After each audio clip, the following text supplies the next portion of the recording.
morning, everyone, or good day, I guess, for most of you, and welcome back to day 2 of Imagine EMEA 2022. I hope you guys managed to join us yesterday for day 1 and caught some of the content we and our vendor partners delivered there. I personally especially enjoyed the IDC keynote. I think that was really useful, and I'm sure to go back and pick out some elements for us and how we go to market. Today, we'll roughly follow the same agenda framework as yesterday. We're going to have some great new topics, new vendor speakers, keynotes, etc. for you, but still all around the overarching topic of how we as a channel have to evolve in response to the shift to a more software-centric business model. We will hear from our CEO, David Grant, in a minute on our vision going forward. We have a really fantastic keynote speaker in Professor Howard Yu later this morning, and you can look forward to a really good panel discussion with some of our key vendors as well. After that, after a little break, you'll be able to dive a bit deeper into our technology offering from our vendors. Today, all aligned around the topics of diversification into new markets and diversification, so alliance build solutions. And then, of course, we will continue to recognize some outstanding resellers and partners of ours during the regional Westcom Partner of the Year awards as well. Next to our official agenda, there's lots for you guys to explore during the break, before and after agenda points. Have a look in our exhibition area. A huge amount of virtual booths from our vendor partners there as well for you guys to have a live chat with those experts or request a follow-up, dive through some content they have made available for you. There's also a virtual treasure hunt aligned to that exhibition area. So have a look, have a dive in there. You could be up for winning one of the latest generation smartphones, which is always a nice little perk. And of course, just to keep it friendly as well, we're going to have a little memory game, as we always do during our breaks, where again, you can win some prizes. So hopefully lots of really good content for you again today as well. So I guess let's get the show on the road and kick off the agenda today by reflecting on an extraordinary last year in every sense, I guess, of the word, and I guess what 2022 has in store for us today. So I'm really pleased to be joined by David Grant, Westcon International CEO, to take us through his vision of what's ahead of us. David, over to you. Hi, Carmen. Thank you very much indeed.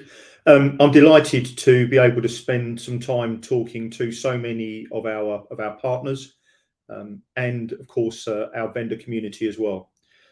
In fact, I'm sure you're going to hear from Howard after me about how future-ready businesses have adapted and continue to thrive through the pandemic and through the last 2 years. And in fact, I think this particular platform, this virtual conference platform that we created 18 months ago or more now, I think is a great reflection of exactly the kind of investment in technology that has actually really not only got us through a period of remote working and not being able to visit our partners and have physical events, but actually has allowed us to reach partners that previously we would just not have really been able to get the key messages through to in a scalable way and on an event of this magnitude. So the fact that it worked then, I think, was great, but actually I believe that this will be an enduring part of our marketing and communications with all of our partners for the future. So let's spend just a few moments talking about our last financial year. We've just closed at the end of February our FY22, which I know sounds strange because, of course, it's a year end that finishes right at the start of the calendar 2022. And why is it important that our results are good? Well, as I go through this, I'll make sure that translating our results into how we continue to support our partners, I think, is really important. In our publicly released information through Datatech, our parent company, the first half of the year, we grew our revenues by 12% across the whole group. and we continued that trend into the second half. And of course, in fact, our growth would have been significantly more profound if it wasn't for the real exponential growth in our backlog and our back orders due to the semiconductor shortages that we're all experiencing. And I realise that is a frustration for many of our partners, because you have orders that you just simply can't fulfil currently. But I would just, I think, comment that we are working tirelessly with our vendors to provide more predictable lead times, and of course, take in a number of the components that will complete the orders that we're holding in part shipment ready for you. The results helped us improve our operating leverage, which is really important, driving down our debt. So in fact, we have very little debt in the business. We don't have huge debt because of acquisitions or other investments that we need to service, and that means that we can drive more of our cash flow into inventory and of course continued systems investment that I'll talk a little bit about at the end of my presentation. So strong continued improvement, very strong improvement in EBITDA, and of course, because of the continued growth in our business, which is a reflection of your continued success, we processed 8,000 more transactions in our last financial year, and we supported and worked with over 170 more partner organisations across the EMEA region. A much stronger balance sheet, and I've talked about the fact very little debt, and all of that is important, with an additional $100 million of additional immediate liquidity available to us, and that kind of funding allows us to take in those partially complete orders from the vendors, hold them for you until the final components are ready, and then ship out an invoice to you. So that additional liquidity is really helping us try and truncate that supply chain as much as possible. And it also helps us, as I say, continue to invest in the evolving market and in the way in which we need to operate for the future. We expanded geographically with a number of our existing core vendors, the very important vendor relationships that we manage. So they believe that we are doing an excellent job in supporting their channel, and gave us a number of opportunities for expansion and recognition. And we also expanded our vendor portfolio, bringing to market a number of additional very high profile brands that will of course enhance both your own opportunity to take those solutions to your end user customers, but also helps us drive that multi-vendor solution portfolio that is becoming very important.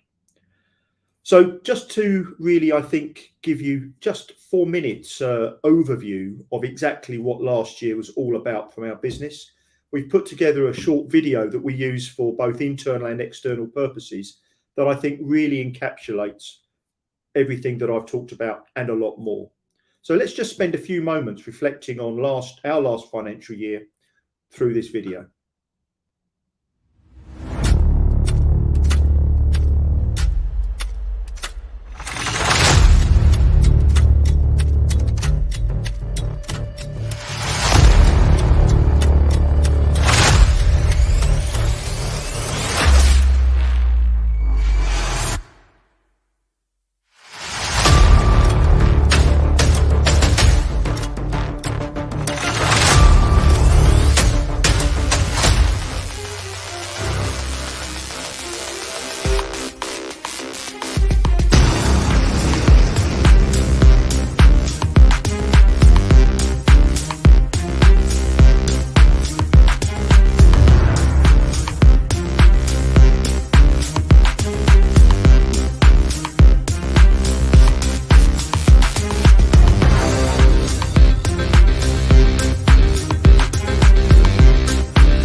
So a very busy, very successful year, and wanted to take the opportunity as I close out last year just to thank all of our customers, our partners, our channel partners for your continued support and your business partnership. Clearly want to thank all of our vendors who continue to give us the opportunity to expand and support us very strongly. And finally, our team have done just an amazing job in continued demanding and challenging circumstances. So how do we see the future, the next 3 to 4 years of our business? Well, there's no doubt that the pandemic has been the catalyst for not just change, but also, we believe, really accelerated change. In 2021, infrastructure refresh was, we saw some, in 20 and 21, some containment of that investment when end user organisations were investing much more and spending much more on remote working solutions and security. But as we move out of that pandemic, there's no doubt that we're seeing significant infrastructure refresh, flexible and agile networking, and expansion of the network infrastructure. Hybrid working, a number of us are now embracing and having to embrace having employees work both in the office, work at home, but actually work pretty much wherever they need to. And that drives significant additional complexity and, of course, has a significant security ramification, both in terms of how do you secure all of those environments and make sure that you can manage the identity, the zero trust, and, of course, how do you protect your perimeter, but still allowing all of your employees access to the applications that they need. There's no doubt we're seeing a significant increase in the cybercrime threat. In fact, we are investing significantly this year in our own posture around maintaining a very secure environment for our own business. And of course, while I know that the very tragic and the very worrying events currently going on in the Ukraine may dent some of the economic confidence in Europe, there is no doubt that across the rest of the EMEA and the APAC region, economic recovery is something that we are seeing accelerate. So therefore, we are very confident that the demand for networking, cybersecurity, and a number of our collaboration solutions is going to remain strong for the foreseeable future, putting us and our partners and our vendors in a great place to capitalise on the end user community need and demand for investments in that area. So talking about not just therefore the demand, but moving on to talk about the solutions portfolio. We definitely see that based on both end user demand, but also the vendor community's desire to accelerate to a software subscription model, means that we have to make sure that we are able to support you and support the entire channel on the change in business model that is driving. Clearly, a reduction on device dependency, given the semiconductor supply challenges, remains a priority for a number of our vendors. And of course, that means that those transactions are undertaken in a number of different ways. So apart from what was just a traditional subscription or maintenance renewal type model, enterprise agreements, master agent models, very different from the current buy-sell traditional model that we're all used to. But the focus on recurring and reoccurring revenues means that our systems, our processes need to help you manage in a changing and a hybrid environment. So not only do we see those solutions changing, but we're also seeing the buying behavior starting to change as well. We see that the business to consumer experience that we all know and love is starting to definitely have greater impact on our B2B expectations, our business expectations. For the last 2 years, many of our interactions with you, our partners and our vendors, and I'm sure in many cases with you and your end user customers, has been much more digital and of course not been a physical engagement at all. So we need to make sure that we continue to adapt and evolve our business model to give you much greater opportunity to engage with us digitally, not for 1 minute moving away from the very human and personal contact that you need from us, but making sure that both as a business and our employees are much more responsive, making sure that it's an ease of engagement, so more self-service opportunity for you to, as our partners, get the information you need from us if our people are not immediately available. Our intelligent demand marketing program that has driven significant opportunities for a number of our partners and vendors over the last 18 months, driving much more data-informed solutions and opportunities, but not for 1 minute removing any of the really specific technical knowledge that our employees need to have. So I think those areas of the market, of the technology profile, and how we engage with you are all significant drivers in the evolution of our business with you, our engagement with the vendors, and I think the market overall. And we need to make sure that we respond to all of those demands to remain in a position to help you navigate through the complexity, still leveraging all of that significant capability we have in our core business today. In addition, there is, of course, another element within our business that remains critically important, and this is really what I think we would describe as the ethical evolution. That there is no doubt that the elements of diversity, inclusion, and equality are becoming a key recruitment, retention, and business imperative. You will have seen from the video that we focus very, very clearly in our business on inclusion, making sure that our 3,000 employees really do feel connected to the business. They feel welcome. They feel able to give of their best all the time, and they're able to make a contribution in every part of the organisation. And we believe that by having an inclusive approach, making it a really fun, enjoyable, and productive and rewarding environment to work in, that will help drive a much more diverse population to, in fact, apply to work within our business. But if you look at the countries in which we operate, and the fact that we drive very hard to make sure we recruit locally wherever possible, you will see that we already have a very, very diverse organisation already. Sustainability, reducing our carbon footprint, remains something that is not just a sound ethical platform to be driving, but actually increasingly is demanded by a number of our largest customers, our vendors. And the work that we are doing in this area is really positioning us at the front of the distribution pack. I believe in over the next 12 months, you'll see more work that really perhaps helps you as well take some of those initiatives to your end user community. And finally, of course, like many other organisations, we were a predominantly office-based business.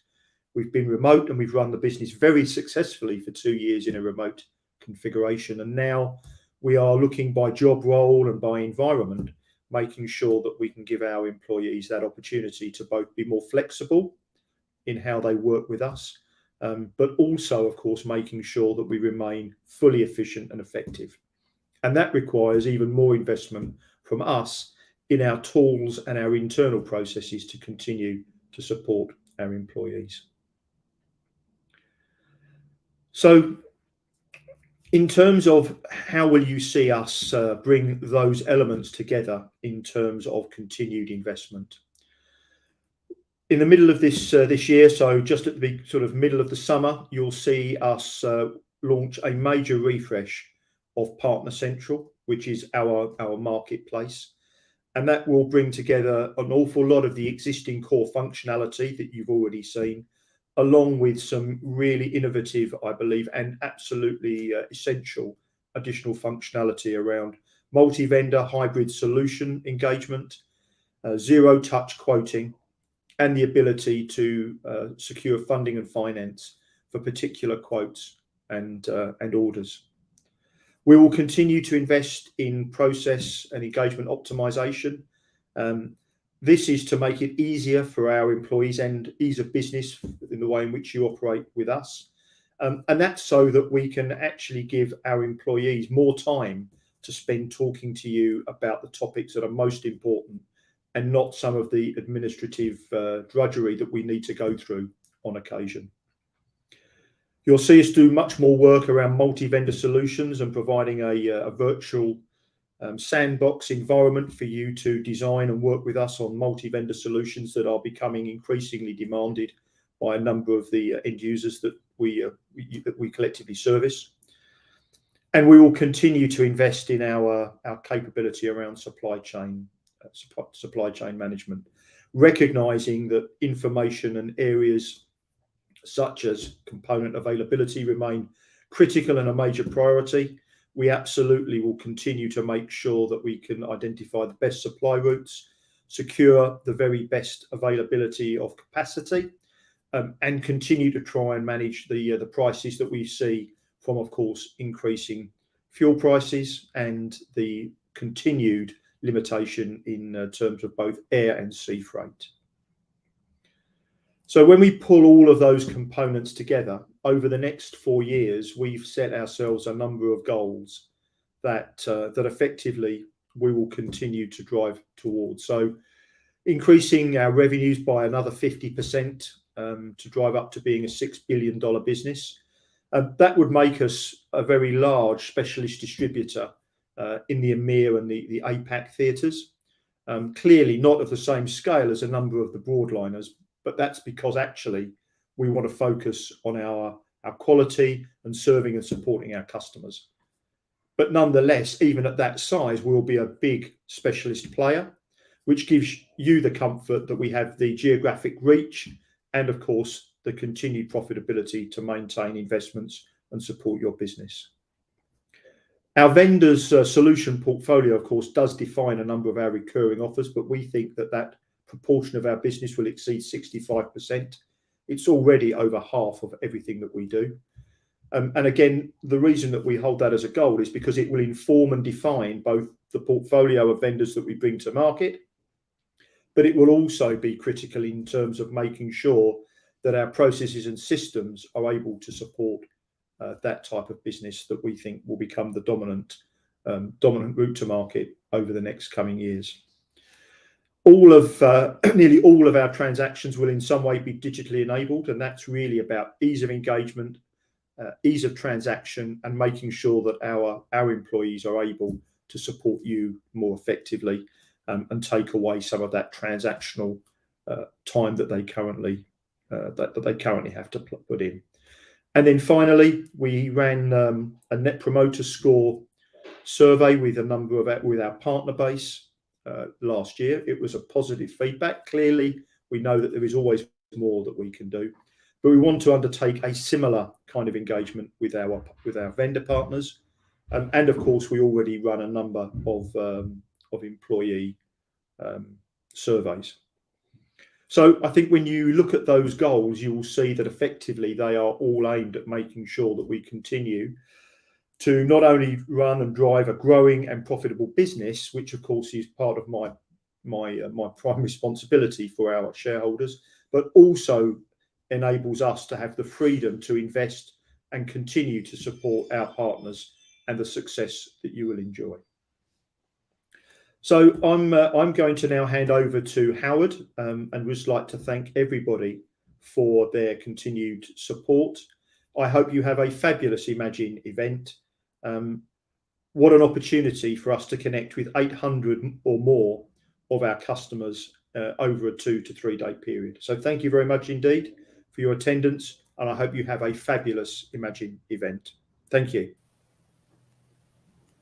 Thank you, David.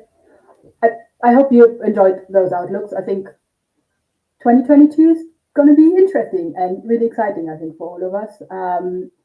And I guess with David's call outs and I guess the strategy of how we as Westcon are going to prepare ourselves for the future, I'm really excited to introduce to you our keynote speaker for today.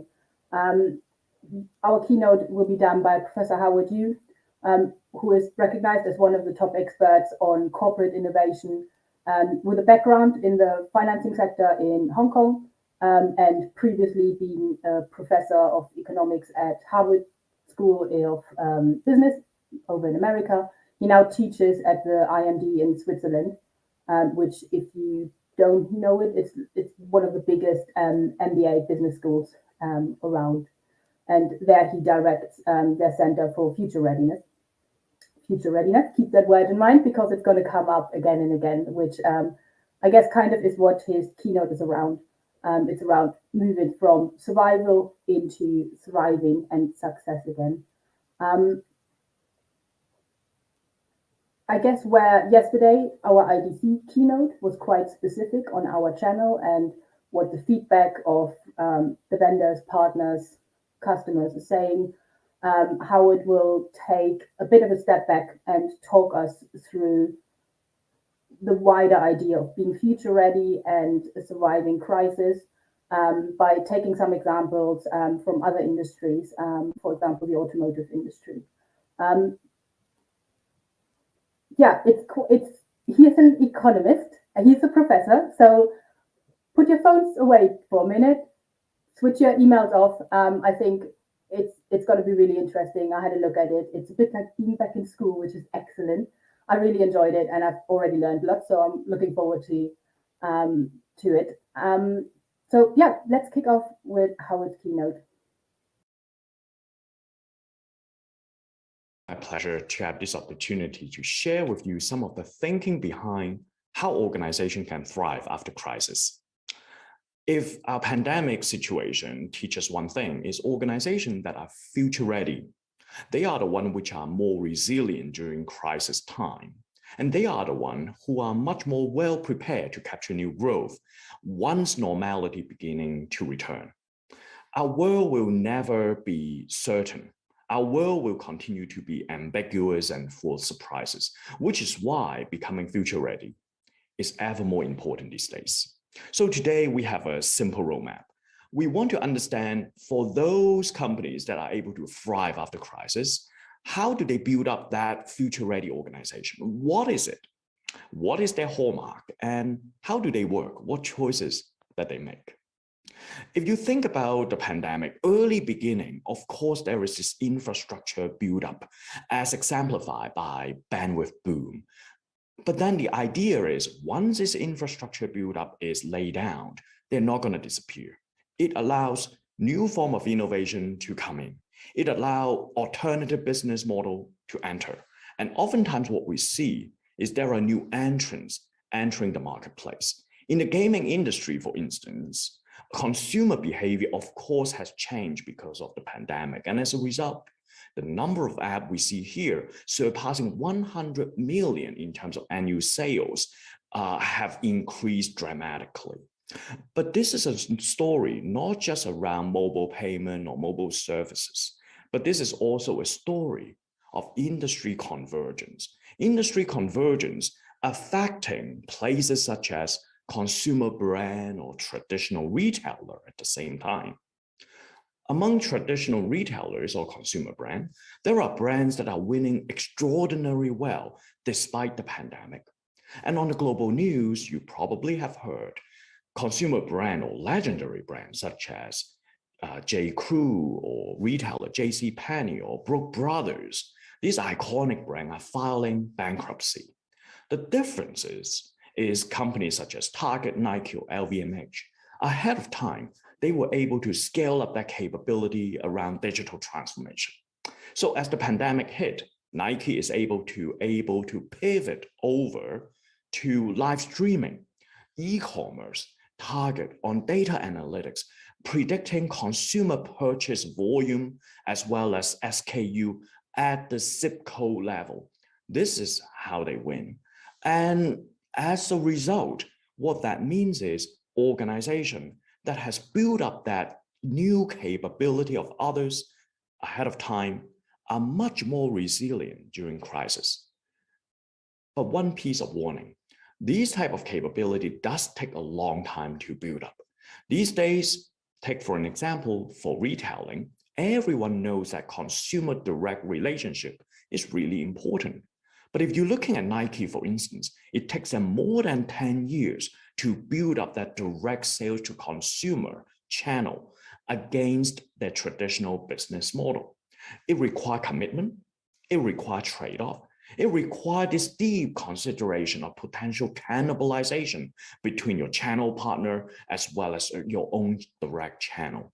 All these require deep commitment and a shared viewpoint of the top management team, which is why becoming future ready is very simple to understand, but rather difficult to execute. And so what we want to understand, or what is important for organization to make sure they get it right, is there are different types of trends that continue to emerge in our changing environment. There are trends that are temporary displacement. Yes, it requires management in terms of a crisis. It would require a lot of management attention as well. But things would eventually return to normal. No big deal. There are new trends coming in that allows a new type of innovation, such as D2C direct theater release, for instance. But what truly matters are the catalysts. These are the lasting acceleration because of the shift of convergence of industry, because the shift of consumer behavior, that organization must become much more aggressive in terms of the investment into new capability. Otherwise, they would fall behind. As a result, across different sectors, not just on retailing, we saw some companies are being judged as having a brighter future than others. And during the pandemic, that gap of performance, or that divergence of performance, becomes even more profound than before. Let's take a look at the automotive industry in understanding how that industry convergence is getting accelerated just because of the pandemic. So at IMD, we adopt a balanced approach to looking at how much a company is future ready. We're looking at the financial performance for the core business. The idea is, if the revenue growth or profit growth is already in decline, it's very hard for a core company to invest in the future. Of course, innovation in terms of R&D expenditure does matter. Things like research and development intensity as a percentage of sales, we track them. But for a company to invest in new area, the management team must have a diversity of thoughts as reflected, whether it's gender, nationality, or business background, or even industry background. But then we're also looking at how much an organization is able to generate momentum for new businesses, such as early result in their innovation. And last but not the least is also their financial buffering. How much in terms of ratio of their debt to equity? Are they over leveraged? Do they have cash to buffer themselves against a bad time? Out of this composite balanced perspective, we rank which company is most ready for the future. And what you're seeing here is, of course, Tesla you would expect as staying on top of the game, but more and more, there are the non-conventional players are entering into the scene, such as NIO on the number 13 or BYD on number 14. These are electric first, electronic focus, or even software focused type of companies. The truth is, if you're looking at the market capitalization of the global auto industry, the number 4 and number 7 is already these new players coming along.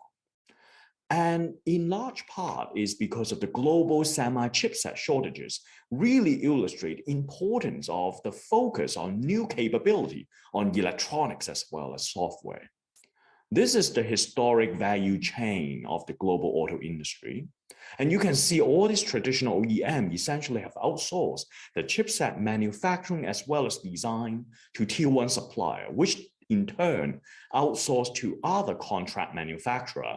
And this long chain of being all converge towards TSMC or Samsung.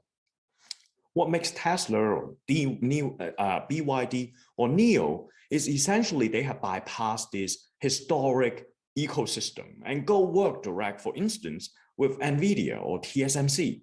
In a way, they are building upon their own ecosystem in order to master the capability in chipset design in these instances. As a result, we're beginning to see investors have a very different expectation in terms of future growth. Of course, it's hard to pick one company and making a bet, many things could derail a startup such as NEO.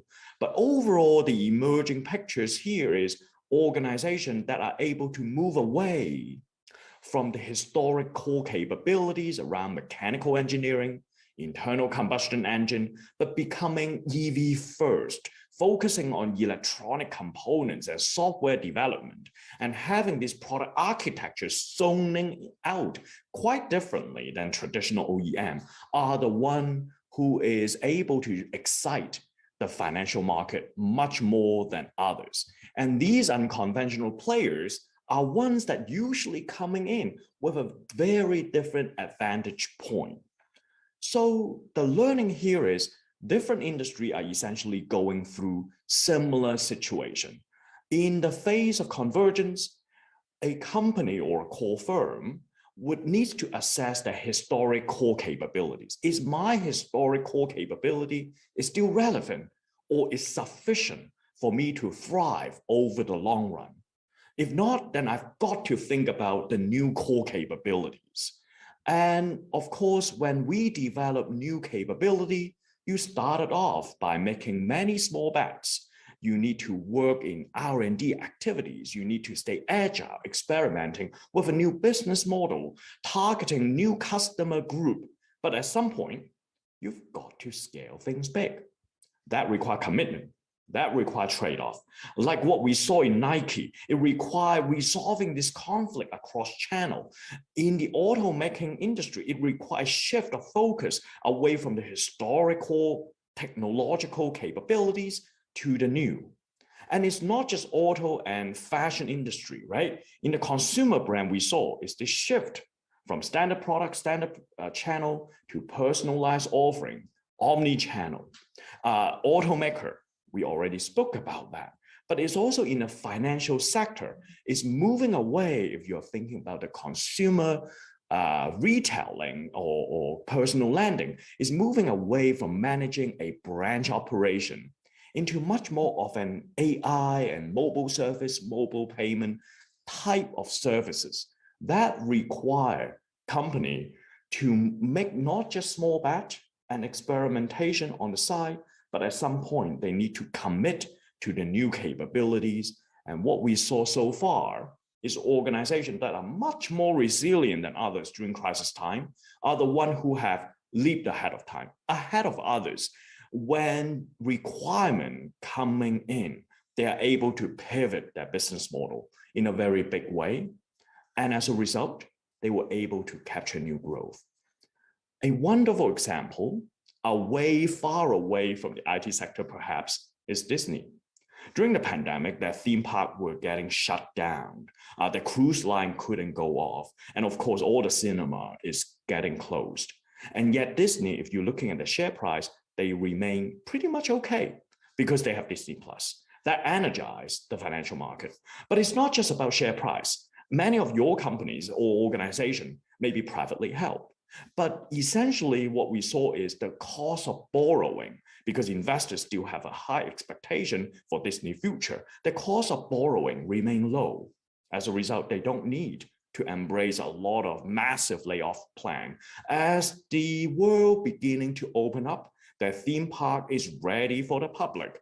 That is the definition of resilient. And because they are able to scale Disney Plus on their video streaming capabilities is already built up before the pandemic, they are much more responsive and flexible in overcoming surprises and uncertainty. So now let's take a quick closer look in terms of our own very sector in the technologies to understand what do we mean by future-ready technology companies. So we applied a similar method and approach into the technology sector. And what you're seeing here is the ranking of companies who are the most future ready. As you expect, the tech giant ranked top. But if you're looking at the semiconductor sector, we saw AMD and NVIDIA these days is much more ahead than Intel, primarily because they have been outsourcing the fabrication of chipset to Taiwan's TSMC so that they could really focus much more on design, branching out to new product categories like NVIDIA, starting from video graphic card, now with AI application, like AMD, 6, 7 years ago, they are close to bankruptcy, and today they are applying or supplying the industry, the gaming industry, with the most advanced chipset. Versus Intel, because historically they've been always pursuing a vertically integrated strategy. They do manufacturing and design all under the same roof. As a result, the ability to move fast and take on risk becomes much harder. In technology sector, speed is everything.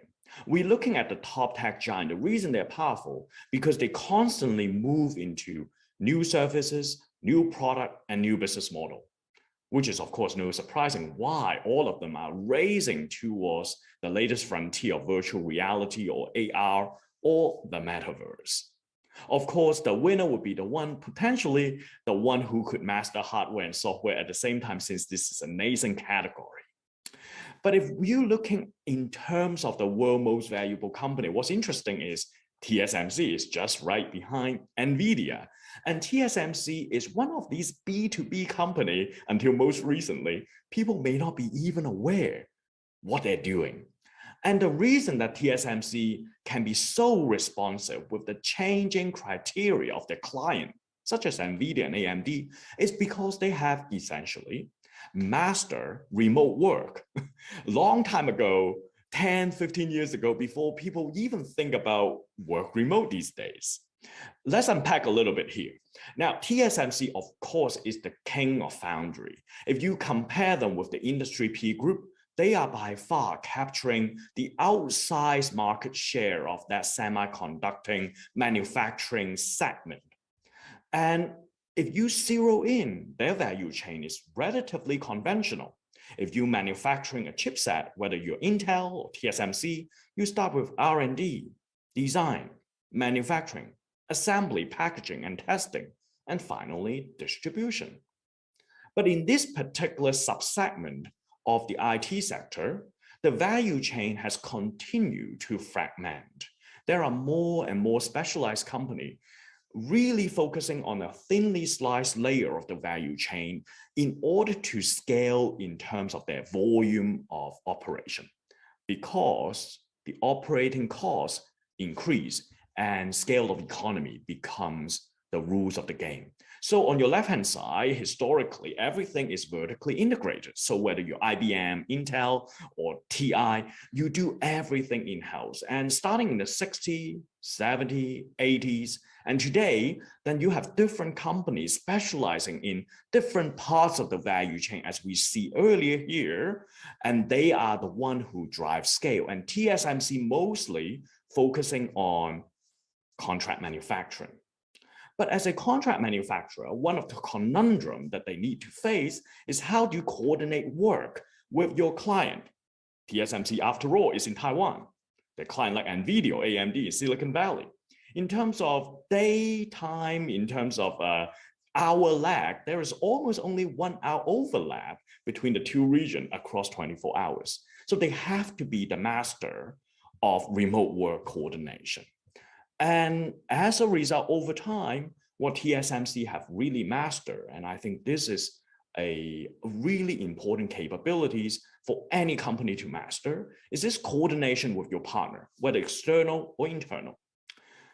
TSMC over time, they have come up with an IP library, essentially making an industry library to document how chipset design has to be done, digitize the workflow online, and share it with customer, so that you as TSMC client, you actually know exactly what is the manufacturing capability down to very fine grain detail. It becomes a tool for you to pick up from this virtual library to mix and match. It's sort of similar to playing with the Lego bricks, but it's not just the front-end design element gone virtual, but the entire supply chain in terms of logistics, you can track and trace. They call it TSMC Direct. So whether it's the upfront design collaboration to engineering collaboration, how the production is getting ramped up all the way to logistics shipment, it becomes entirely transparent. It's web-based access, 24 hours, 7 days a week, anytime, anywhere. And that to me is the future of work. But it so happened TSMC has already mastered. Compare and contrast Intel. It's always about engineers going into a war room and sort out the technical detail. It's very effective, don't get me wrong.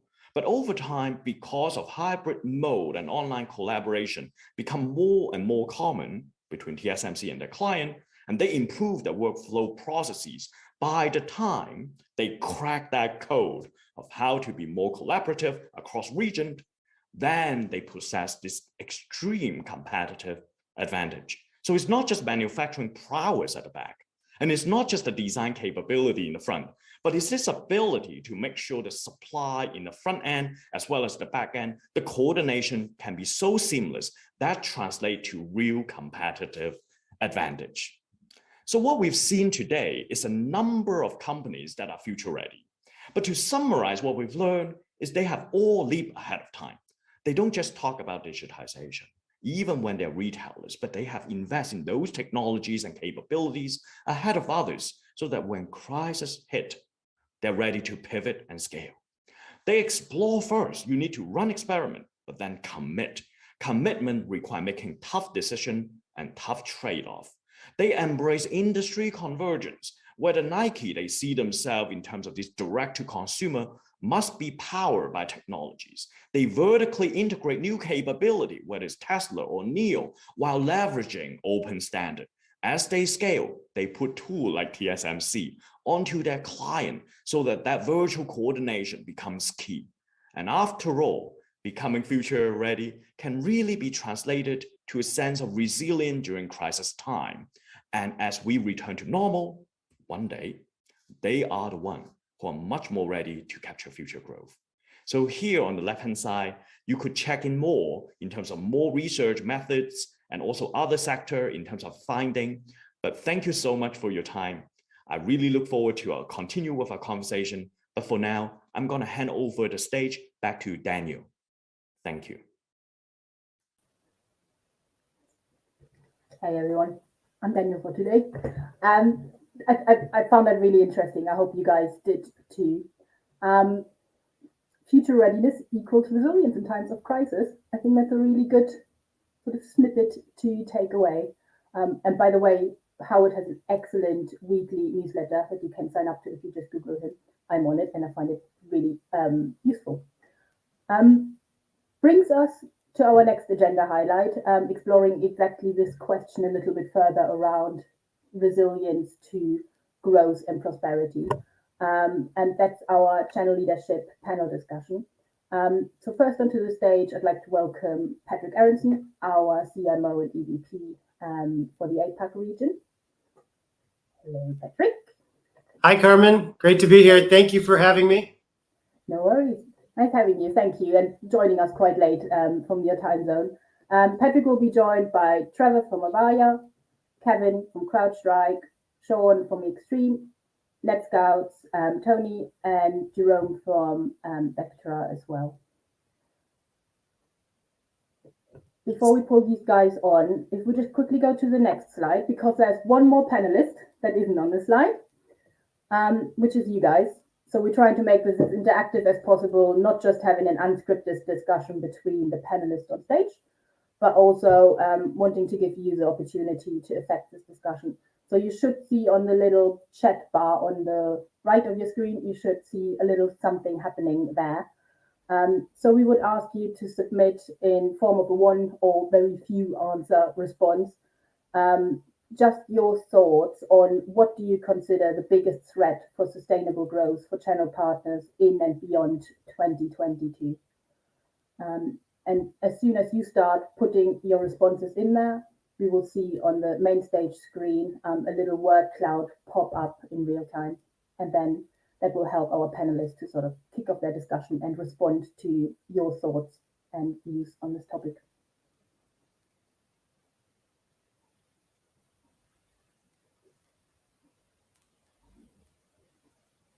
And here we go already.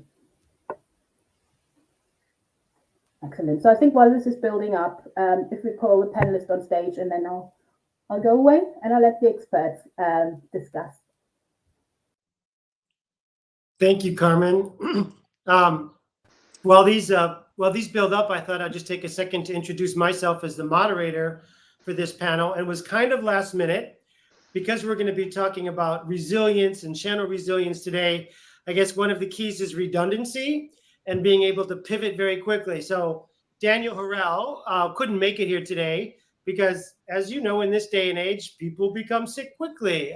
Hopefully it's nothing serious. I've been there myself. I'm sure many of you have.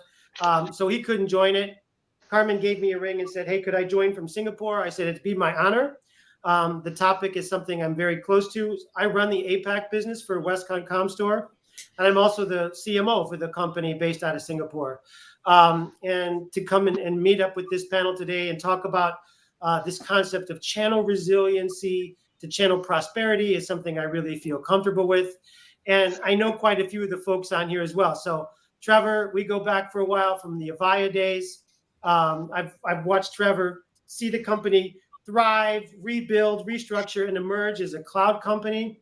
Jerome and I, we've done business together for years with Nokia, and now I'm happy to see you're at Vectra, which is a very cool up-and-coming threat prevention cybersecurity company using AI. And Tony's been a longtime player at NetScout. We distribute Arbor's DDoS solution across the region in APAC, and of course, he's been a part of the Westcon family with us for a long time. In addition to that, Kevin's on the line, and he represents one of our hottest and most up-and-coming vendors in CrowdStrike. I'm really excited to hear his perspectives today. And Sean from Extreme, nice to meet you, Sean.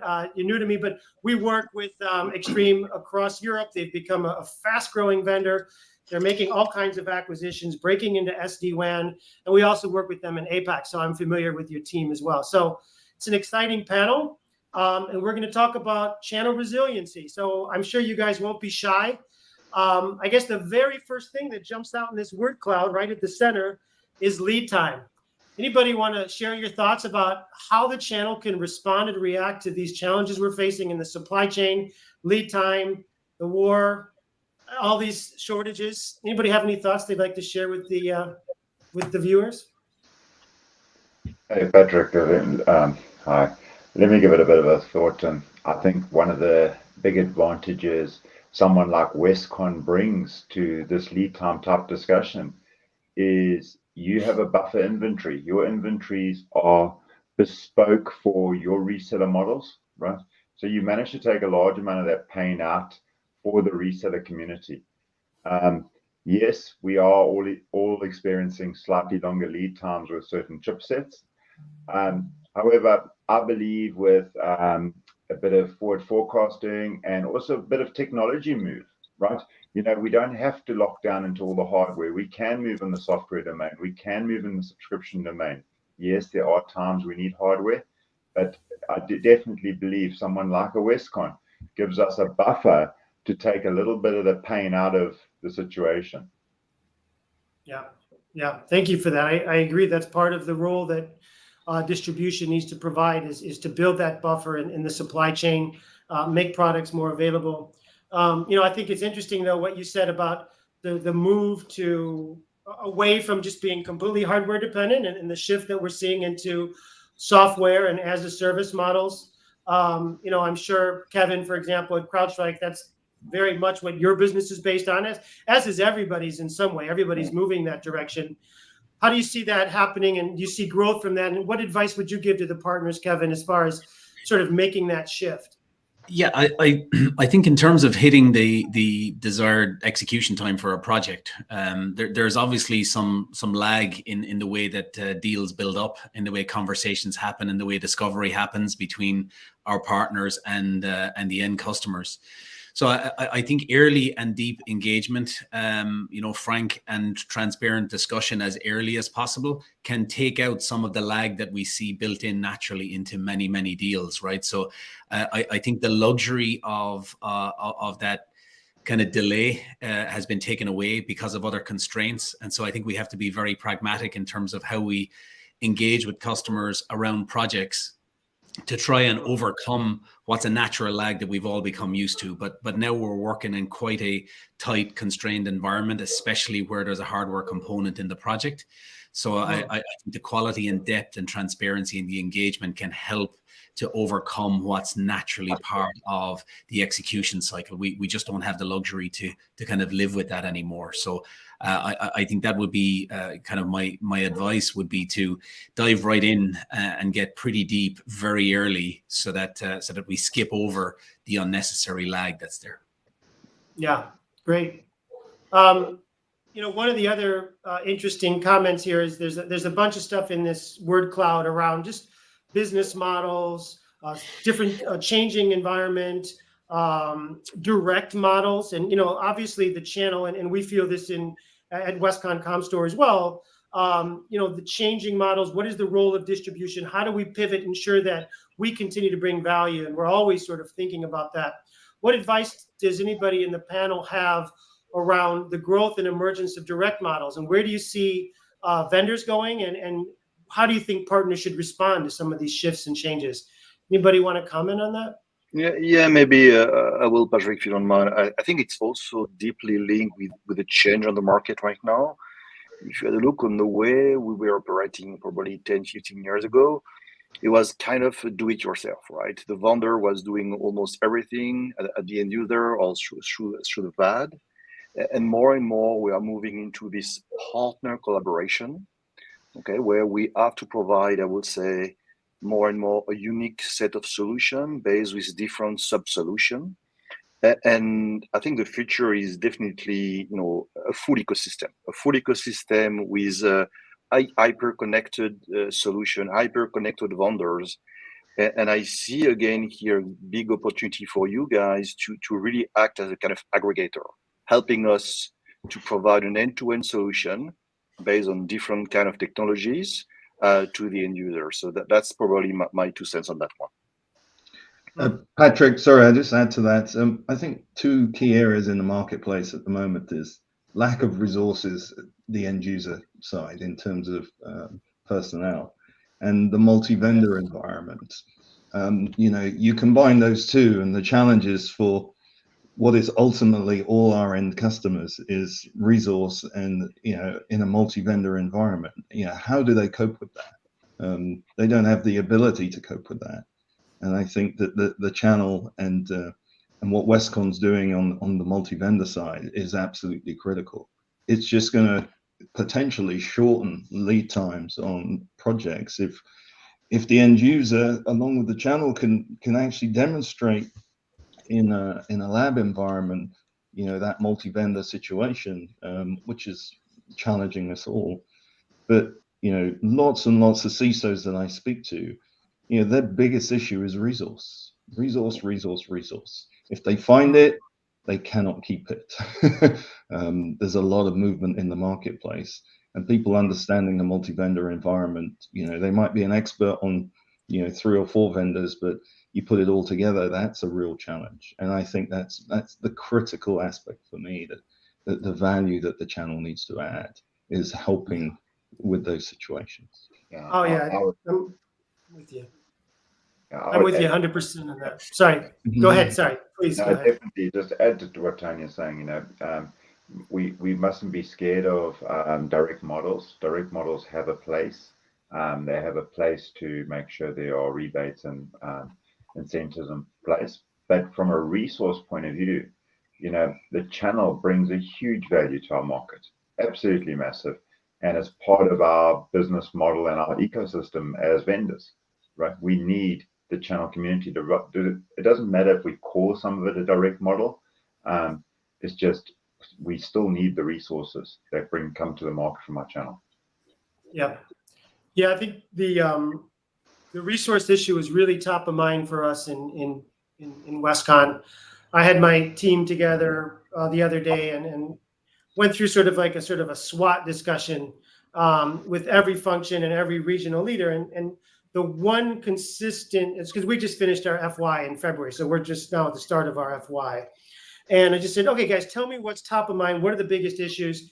And the one issue across every function, whether it was finance, HR, the sales, the support teams, the engineering teams, sales teams.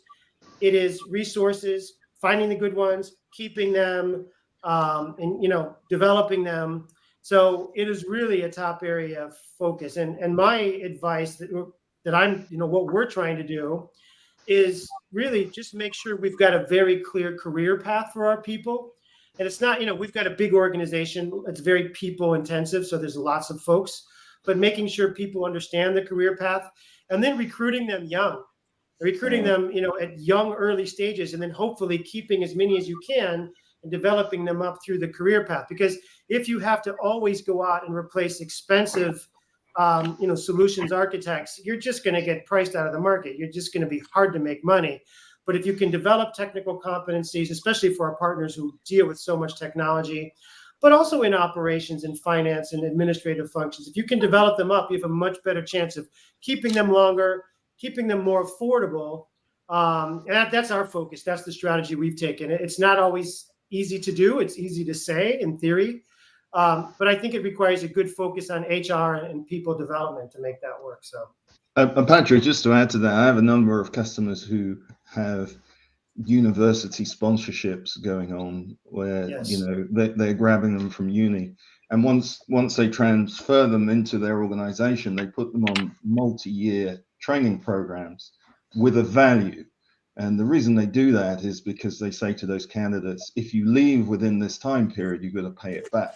Because one of the biggest other challenges is they train them up and then they lose them in an instant because they can double or triple their salary in the marketplace. So, you have to have a really specific program to make sure that you get them young, but more importantly, you keep them.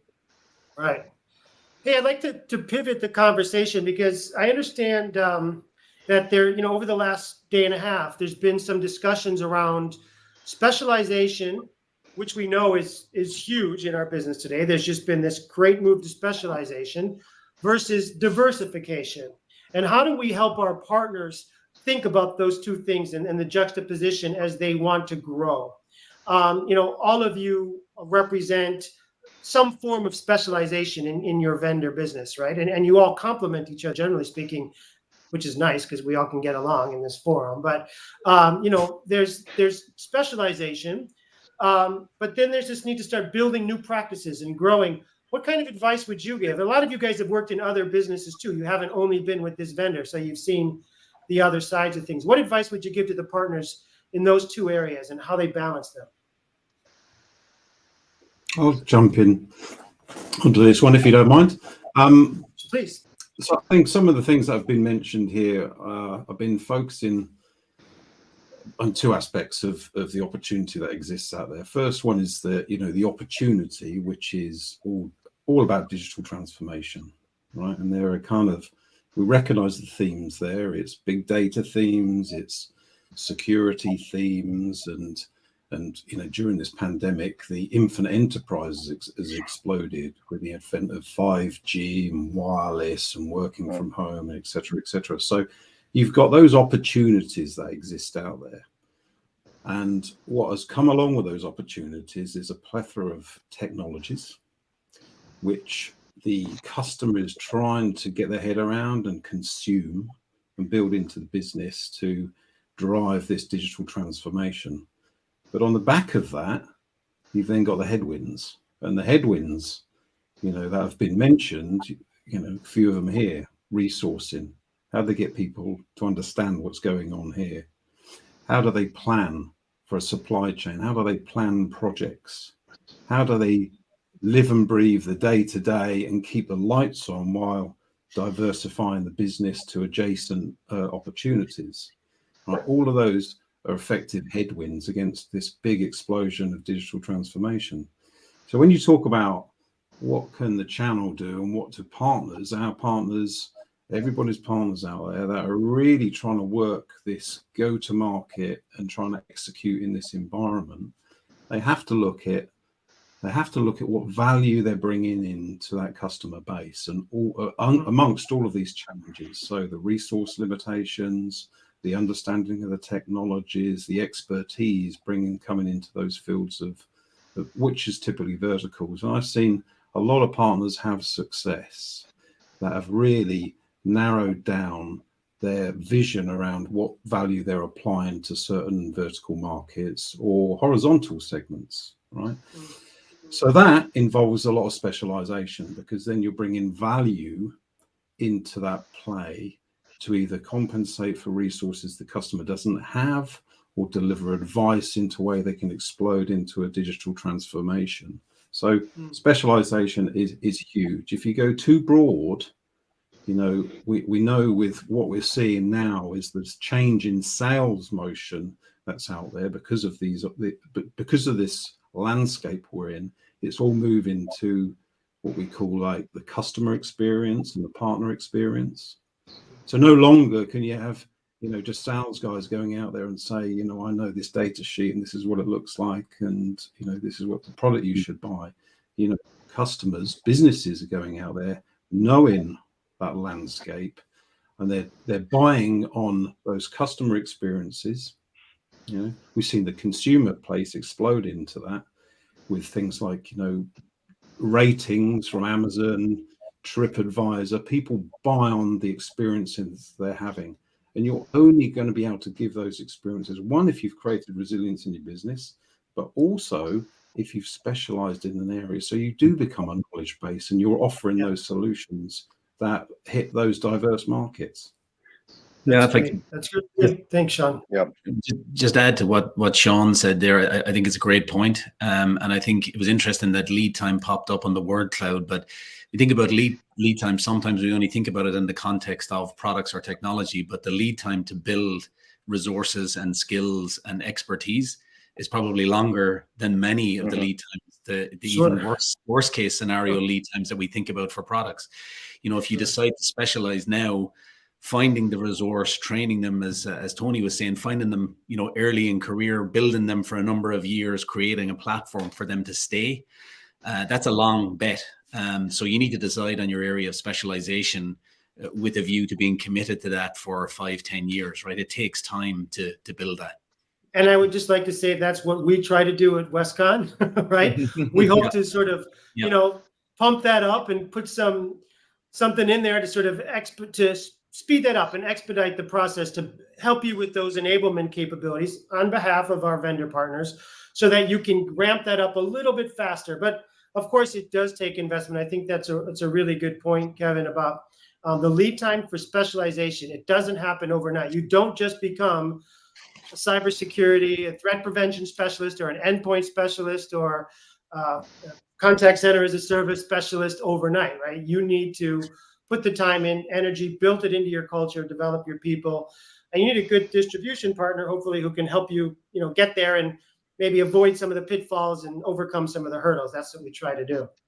Hey, so just in the interest of time, I thought maybe the very last thing I'd like to do is just go around the horn and ask just sort of everybody give one comment. That is, if you were giving advice to, you know, your niece or your nephew who was off to set up a systems integration or small reseller or agent business, whatever the model was, maybe they're an ISV or whatever they were getting into, what would you tell them is the one thing they must always remember? And I'm going to go first. And I'm going to start off by saying, we are living in the information age. We have left the industrial age, which was driven by oil. The information age is driven by data. You can never invest enough in your data analytics and your ability to capture and understand all forms of data as it pertains to your business. It is what will drive everything going forward. I still don't think enough partners are spending enough time putting in data capture, data analysis, and a data culture into their organizations. So that would be my first piece of advice I would give in to any young person who was thinking of starting up a business. So Trevor, what would you recommend to somebody, a family member who was thinking of going into a business like this? Almost run for the hills. Don't do it. Almost second your thoughts, you know. It comes along the lines of get on the social information, technology, data, networking, bandwagon, right? Understand what you can do with social, understand what you can do from data analytics, because the market is buying, especially in the retail mode, right? The market buys off, as you said earlier, TripAdvisor, off Google Analytics, off, that's what people look at. And if you're trying to set up a new business from scratch, you need to know that. Once you're up and running, maybe you can get away with it a little bit longer. But when you're setting up from scratch, you need to be able to do that. And also, I'd call that functional KPIs, right? What are they doing? How many people do you want to see? How many people do you want to hit on a day, right? You have to set that. And if you don't have it, you're not going to know. Great. Jerome? Maybe the first question is going to be, are you sure you want to do it? But Yeah.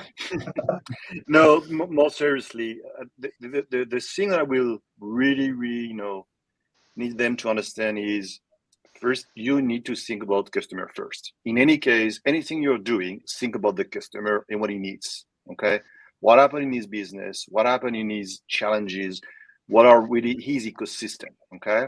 And then maybe do some reverse engineering and say, okay, this is the ecosystem, this is the vendor I need, this is the partner I need, this is the resources I need, okay?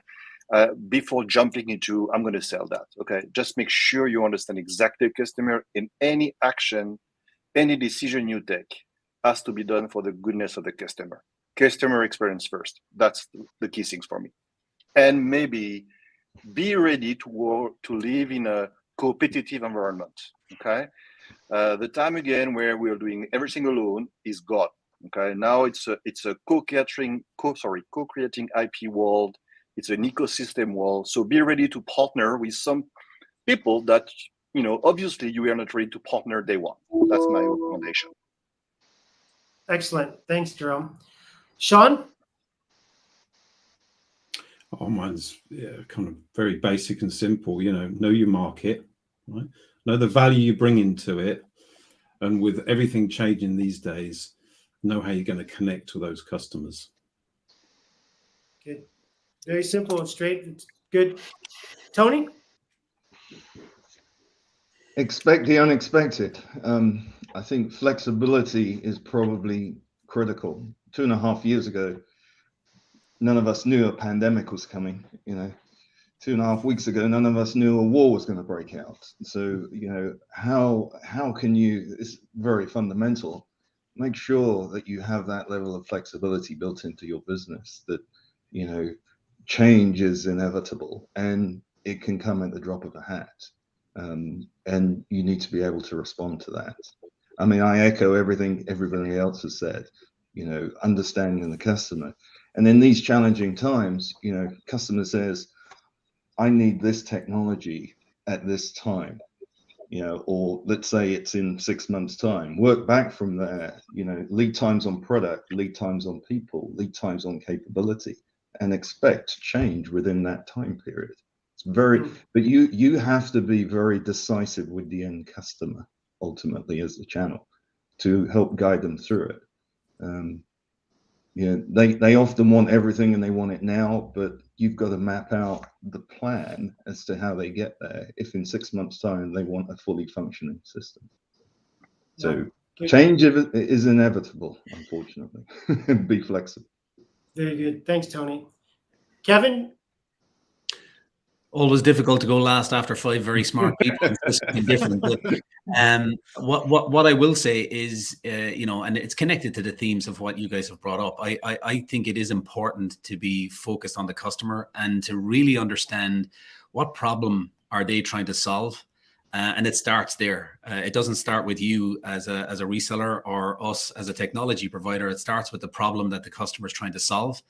And then understand, how you bring value to help try and solve that problem. And every change that happens, for better or worse, whether it's COVID, a war, or whatever else, not to be opportunistic, but that changes the environment. Some of those changes generate problems that are go from a minor disturbance to an existential threat for a business. But having your finger on the pulse of what those problems are that businesses are facing, and then backing into value, and then backing into your role in delivering that value. And the multi-vendor thing, I think, plays in here, because it won't be one magic bullet that you can just pick up and say, use this and everything is fixed. It'll be a mix of things. And I think the resellers and partners that have the expertise to map, the appropriate solutions, having understood the problem, having understood the value they can bring, putting together the coalition of technology that will address the problem. I think that's the key. That's great. So just to summarize, I realize that on this call, we've got a group of very experienced partners who've built very successful businesses over many years across Europe. And so it's not upon us to tell them the basics about how to run their business, but sometimes I think it is good to step back and look at things from a different perspective and remember sort of these core things when you're facing all of this uncertainty. And God, if you look at that word cloud, it is all uncertainty in one way or another, right? Whether it's a factory closing in China or new business models or margin erosion, it is all around uncertainty. And I think in those times, it's really good to go back to basics. So things like starting with the problem, not with the technology, right? Being flexible and expecting the unexpected. And along with that, expect it to change. So be prepared to manage expectations. Know your market, know your customer, know their problem. Build partnerships, build ecosystems, look for new ways to operate. Always put the customer first. Start getting modern, getting social, leveraging the new tools and the new ways business are doing business. So being socially aware. And finally, being data-driven and using data to really fuel the growth of your business, because it is the oil of the information age. So I think it's a great sort of set of very high-level views. I imagine all of our participants and viewers know those things already, but sometimes when you're not sure which way to go, it's always good to go back to basics. I really want to thank all you guys for taking the time to join Westcon, and thank you for your great partnership. We really need you. You are our customers as much as any partner, our vendor partners. And our goal and our job is to make you successful. And we make you successful when we make our partners successful. So we're really happy and proud to be sitting sort of as the pivot point in this ecosystem. We appreciate everybody coming together today and really appreciate your time. So, and thank you, Carmen, for helping make this happen. It was really an honor for me to come out from APAC to join the European team. It's great to see some old faces and old friends I haven't seen in a while. Hopefully we'll get to do it in person soon. So that's it for the panel session. Thanks, everybody. Thanks a lot. Thank you, Patrick. Thank you, everybody. Thank you. Thanks. Thank you. Great stuff. Thank you, everyone. Thanks for taking the time. I think there was a really well-rounded discussion, I think, taking it back to, like you said, taking it back to the basics rather than going into the nitty-gritty of certain scenarios. So yes, let us know what you thought on the channel. You have the chat on the side, right? Let us know if there's anything interesting in there for you. All the vendors that were represented in the panel just now also have a virtual booth in our exhibition area, so make sure you check them out there. And that brings us nearly to the end of our first part of today's event. Before I send you in the break, one more little highlight, which is our next regional Westcon Partner of the Year award, which is now for the UK and Ireland region. So let's see.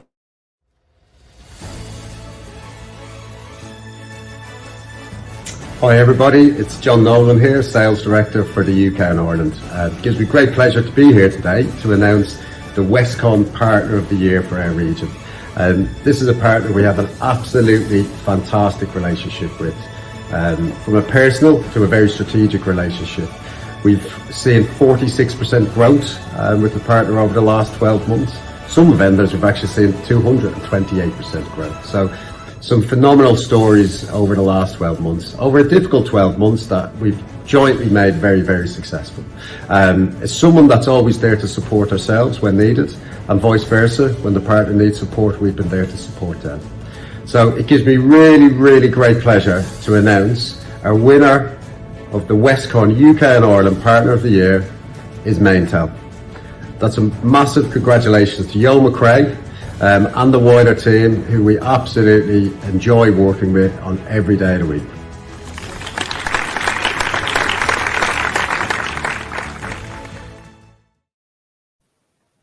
Amazing. Well done, Maintel.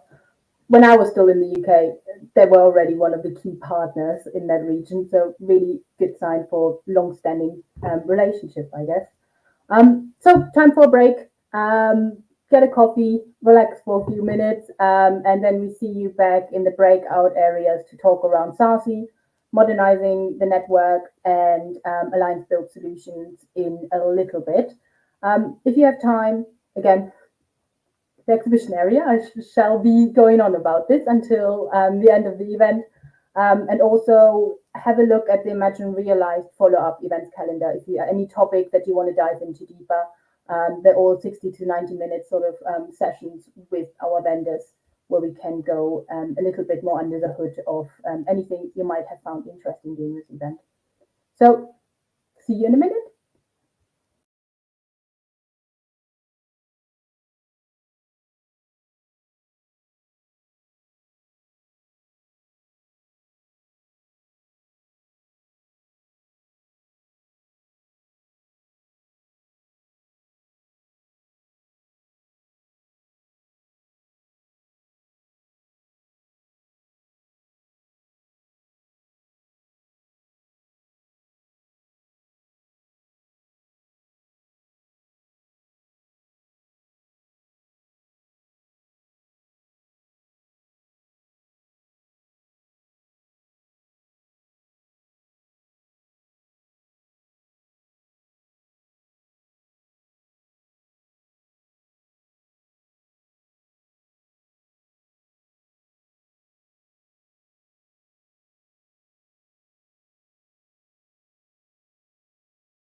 Good afternoon, everyone. Welcome back to the auditorium. How did you find the breakout sessions? I hope you managed to catch some good content from our vendors in those sessions. Again, my shout out to you guys, right? Go into the exhibition hall, have a chat with those vendor contacts there and then, or ask for follow-up. Check out the events follow-up calendar to just, learn a bit more and get making money with those new technologies, I guess. But don't do it right now because we have a few more good agenda points for you. Before I hand over to Sachi from our CTO office, it's time for another award.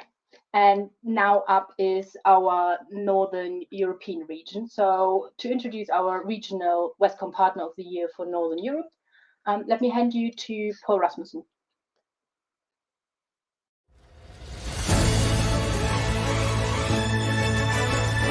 Hey guys, the Partner of the Year for Westcom Northern Europe is a Norwegian company. They have been around for more than 30 years. They was one of the pioneers for Palo Alto networks when they started in Norway back in 2009. They have extremely high competence on extreme networks. They are doing a lot of Palo Alto business in Norway, and we have a great relationship with them.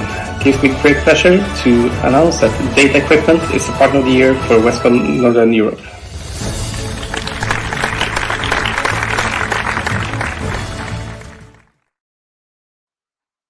Amazing. Congratulations, Data Equipment.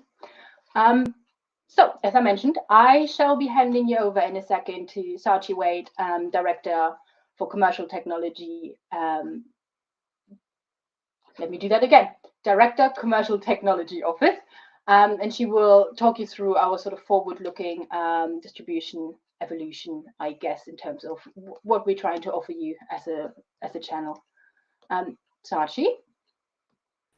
Well, good afternoon, everyone, and good afternoon, Carmen. I'm sure that all of you find the Imagine content and sessions very exciting. And thank you to the Westcon team for the invitation to spend a few minutes with all of you today. It's my pleasure to give a very high-level overview of some of the initiatives that the CTO office are responsible for. We believe that we are leading the innovation around distribution. There's no secret that the channel has been undergoing accelerated transformation recently with the growing of everything as a service. The market is changing.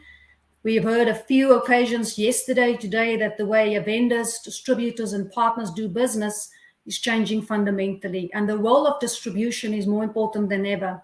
Howard Yu mentioned in his keynote slot earlier today that it's all about being future ready. The rapid growth of software solutions demand a new workflow to drive business outcomes, and our partners and their end users want self-serve options available 24/7.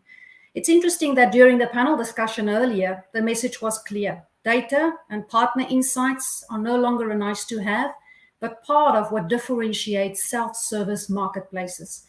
In response, our vendors are increasing their as-a-service offerings and transforming their own business models. They're rapidly moving to software and cloud solutions, not only to drive predictable revenue streams, but a focus on recurring office and the customer success models. While the X-as-a-service model brings many opportunities for all of us, it also brings new competition. This poses a threat to our channel partners if they are not prepared to meet end-user demands by transforming their own businesses. As we lead the evolution of distribution, Westcon is ready to support both our partners and our vendors. We spoke about the changing channel driving new workflow. Here is how we support our partner ecosystem to drive business outcomes. A laser focus on operational excellence is important as we continue to improve and automate end-to-end processes that create value for our vendors and drive partner success. Driving digital first is one of our key strategic pillars to create commercial value from technology. We are in advanced stages of our digital transformation strategy, where we translate business insights into enhanced digital capabilities. Let's discuss what we have done in the last few months or so. As part of our digital first strategy, David mentioned earlier on that we wanted to give our partners one place where they can get secure access to all our applications with their own company single sign-on. Combinations of hardware and software solutions makes quoting complex and requires a different marketplace. we are now ready to offer you hybrid card solutions. Partner Central enables hybrid transactions for vendor quotes by splitting the order requirements in our back-end system simultaneously. This gives our partners the ability to manage and track complex orders with flexibility and control. Our agile approach to development allows us to bring solutions to our partners in record time. With Partner Central, you have self-serve access to all our applications, rich content, and vendor-certified training 24/7. With our focus on operational excellence, business process automation plays an important role. Over the past months, we've done extensive work to integrate back-end systems with some of our strategic vendors and reviewed our end-to-end processes. Zero-touch automated quote saves significant time. It removes error, risk, and inefficiencies. Some of our vendors, we can now create in the order of 140 quotes in less than 10 minutes, with some of them being 72% plus of the quotes generated automatically.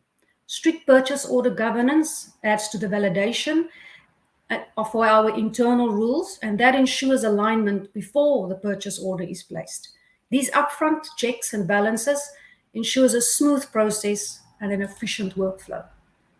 I mentioned integration to some of our vendor back-end systems. We have automated our special business approval, or SBA, for price support conversion that has transformed the level of service to our vendors and our partners with the ability to transact end-to-end in a matter of minutes. Coupled with that, significant transactional efficiency adds value not only to our partners, but all about the drive towards software solutions and recurring models, right? With proactive renewals, we enable our partners to drive predictable revenue streams. RenewView has reduced the average time to generate a quote 25 minutes to a matter of seconds. Integrating RenewView with our vendors to obtain quote data in a format that works for our business is key in our focus in driving efficiency for our end-to-end renewal processes. This allows us to support proactive quoting a minimum of 90 days in advance of a contract expiry. With software solutions and recurring offers, you've heard this over the last few days, numerous occasions, the channel is driving subscription, consumption, and OpEx pricing models. Do you know that Westcon can offer you flexible financial solutions? If you don't, let me give you a sneak peek. We know our partners are under pressure to deliver flexible payment solutions to their end customers who face challenges to overcome budget constraints and adoption of the latest technology. With hybrid cards and self-service marketplaces, it's not easy to align payment and billing schedules. Our flexible financial solutions combine multi-vendor solutions into one subscription. Reach out to your local sales team to find out what is available in your region. We drive operational excellence and digital first. One of the development partners of our digital transformation roadmap strategy sees what we are doing as best in class, cutting edge work. We can confidently say that Westcon is leading the evolution of distribution. With that, I will say thank you. Together with our vendors and our partners, we will continue to perform and transform. And with that, I'm handing over back to you, Carmen. Thank you. Amazing. Thank you, Saji. If any of our partners want to stay in the loop on, I guess, what's on the roadmap from our CTO office and in terms of commercial technology solutions to support how the channel is working with their customers and with us and with vendors, just make sure you sign up to our communication. I know that's a very marketing-y call to action to sort of chuck in there, but you don't know what you don't know, right? You might miss out on something really interesting that we're building and that's relevant for you. So just, sign up. We also have a number of blogs that are coming out quite regularly. So yeah, just keep in the loop with us and with all the things that the guys have discussed today that is being built over the next few months and has already been built. Brings us nearly to the end of today. I think today was really interesting. I hope you guys agree with that as well. Before I let you go, one more award, please. Can't ever have enough recognition, right? So we're going to go to our French region now. So let's hear from Sébastien Asmont, who is the Westcon Partner of the Year for France.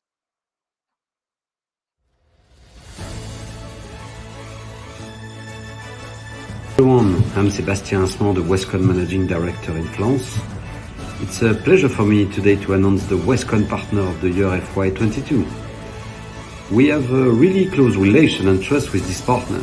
We are closely working with them on sales training, pre-sales, product design. We are also covering together a lot of different IT solutions like Checkpoint, Broadcom, Extreme, Ivanti, CrowdStrike.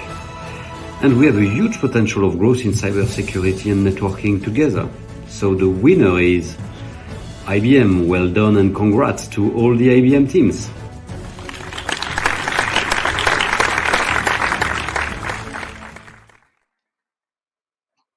Excellent. Congratulations, Team IBM. Right, brings us now definitely really to the end of today. So thanks if you guys stuck with us throughout the day. And we've got one more day coming tomorrow, which I think will be really interesting as well. We have a keynote from Ken Hughes, who is a consumer and B2B buying behaviorist.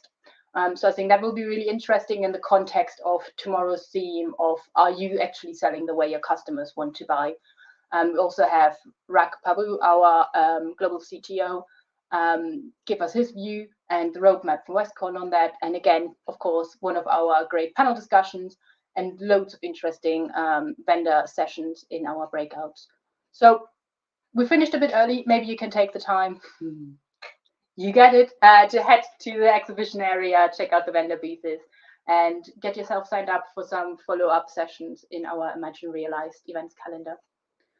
Thanks for your time, and hopefully see you guys back tomorrow. Have a good afternoon. Bye.